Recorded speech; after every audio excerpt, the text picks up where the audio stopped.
people who are gonna say, "See you next year." Today, when did you become such a comedic genius? So when children are born, mothers develop this intense loving bond with their kids.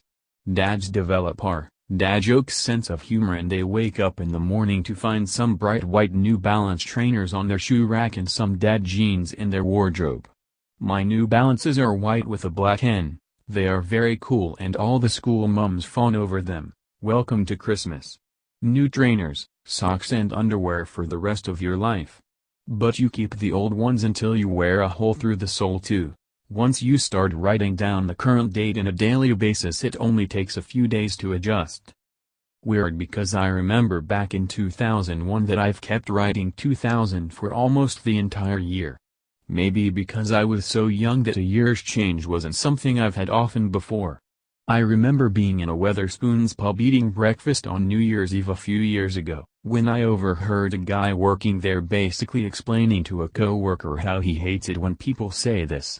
I was in a position where he would not be aware that I could hear him, and I was talking with my then GF, but I caught it.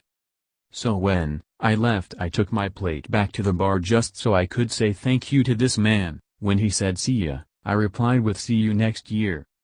I did it purely because in my imagination that guy was losing his mind, and in my own mind, I thought that was funny. He probably just rolled his eyes and forgot about it 3 minutes later. If you think that's comedic genius, you should have been there this time last year when I was saying "see you next decade" to people. After an initial round of reactions like "OMG WTF, are you going away for 10 years?" I pointed out to them that the new decade was starting the very next day. The laughter and applause that followed was like nothing I had ever experienced before in my life. I'm not even sure where I learned such wit. I really think I must have just been born with it or something.